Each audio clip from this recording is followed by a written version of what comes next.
Look, what would you say if I told you that the most critical thing in your life, the salary that feeds you, the money for your shroud, that cash you carry in your pocket calling it mine, might actually be a giant lie? What if I told you that governments and central banks create that money out of thin air, wipe out its value overnight, and still convince you to worship it? It sounds like a crazy conspiracy theory, doesn't it? But it isn't. This is the damn reality you live in. And the moment the game changed happened long ago, while you and everyone else were sound asleep. The date is August 15th, 1971. President Nixon appeared on television on a Sunday night, interrupted the Sunday calm, and dropped the bomb with a perfectly calm voice.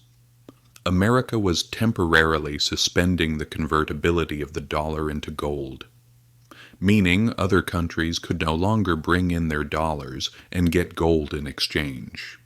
He said temporary. He said emergency. It was a lie. It was permanent, and it changed everything from the root. That night, the link between money and reality was severed. The dollars in your pocket were no longer a guarantee of something tangible. They were just a promise of themselves. Pieces of paper consisting merely of a government saying, "Trust me." To understand why this is so important, let's rewind the film a bit. After World War II, they established a system called Bretton Woods. All currencies were pegged to the dollar, and the dollar was pegged to gold.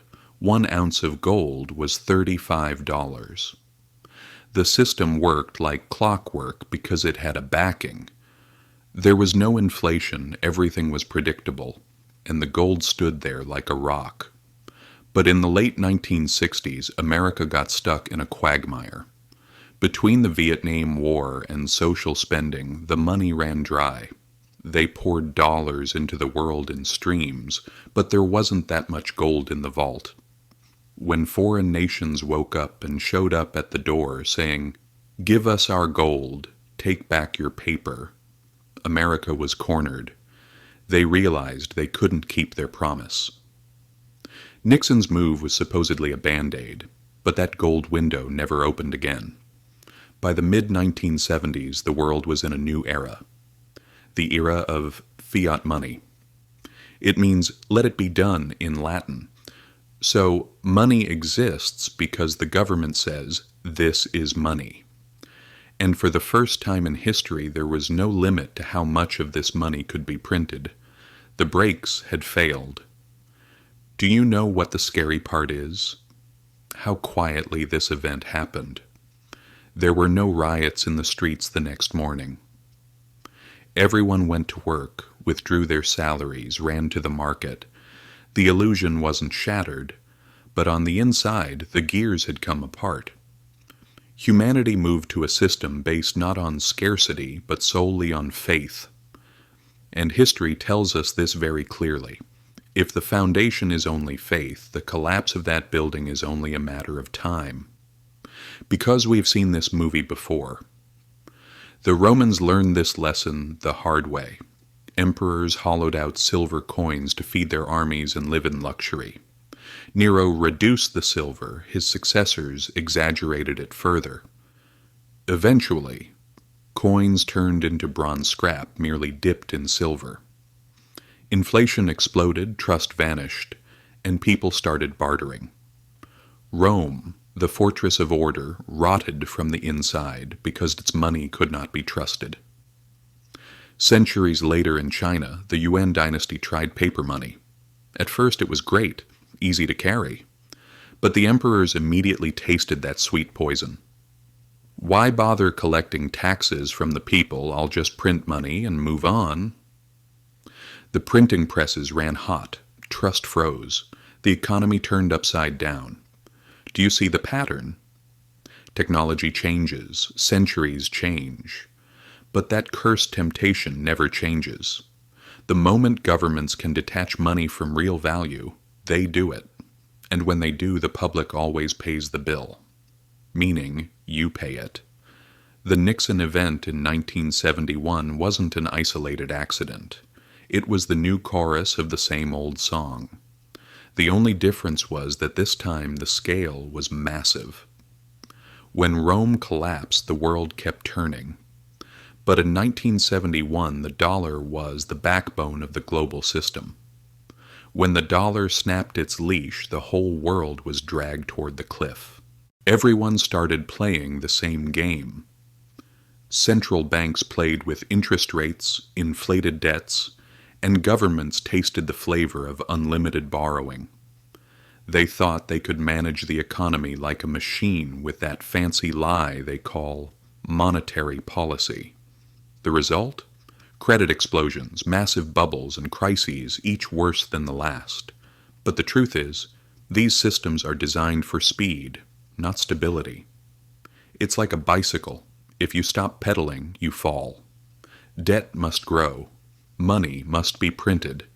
If it stops, it dies. And here we are today. Money has no backing other than belief. Governments use the printing press like a nuclear weapon. In 1970, America's debt was $370 billion. Today, it's over $34 trillion. The numbers are so huge your brain can't even comprehend them. But the system relies on you never questioning these numbers.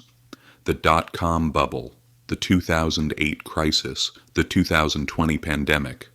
What was the solution in every crisis?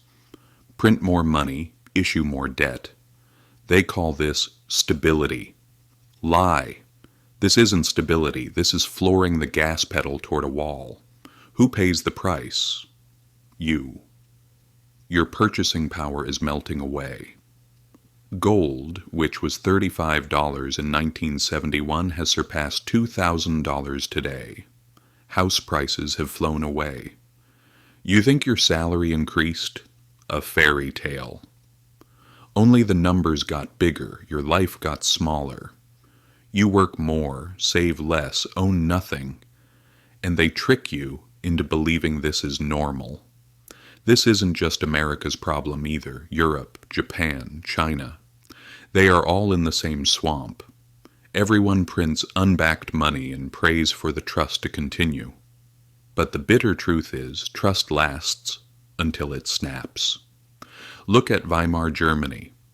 They printed money to pay their debts. At first everything was fine. Then prices started rising by the hour. People carried their salaries in wheelbarrows. They burned money in stoves. When trust broke, society collapsed, replaced by anger and fascism. Or look at Argentina.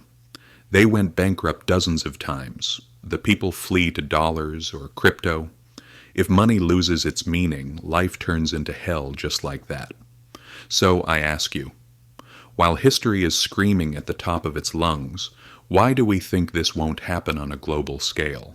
Is America untouchable? Is Europe immortal? This system we built hangs by a single thing, a cotton thread, trust. If that thread snaps, there is no return. People don't stop and ask, what is money? They think it's a law of nature. No, my friend, money is a human invention. It is a confidence game. It used to be seashells, then it was gold, then paper pegged to gold. Now it is digital numbers pegged to nothing. With every step, we move further away from reality. Now they are bringing out something called digital currency, CBDC. They say it will be very practical. If you buy that, the real event is total control. They will see every expense, program your money. If they want, they will lock your money with a single button. Money was already an illusion. Now it turns into a leash. Could Bitcoin and cryptocurrencies be an answer to this? Maybe. Supply's limited, not in the hands of politicians. But that isn't a complete solution yet. It's too volatile. The main lesson is this. It's not about gold or Bitcoin. It's about power. When money detaches from something tangible, those in power take the reins and dump the risk on you. They throw parties. Get rich from bubbles. When everything explodes, you are the one left under the rubble. That is the game. That is the trap.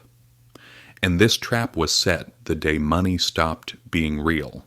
So what will you do? 1. Stop letting them take you for a fool. Don't believe the debt doesn't matter, inflation is temporary fairy tales. Look at history. 2. Protect yourself. Don't rely on a single thing. Know that the system is a confidence scam and play accordingly. Financial literacy is your shield. Historical knowledge is your weapon. True wealth isn't just numbers in the bank. It's the ability to remain standing when the illusion collapses. History doesn't repeat itself, but it rhymes. Rome, China, Germany. They all scream the same thing. If trust ends, money dies. And if money dies, the world changes. 1971 isn't just a date, it's a warning. Nothing you think is permanent is actually permanent. If what I've told you has opened a new window in your mind, don't forget to hit the subscribe button. The answers are hidden in history. I will show you where to look.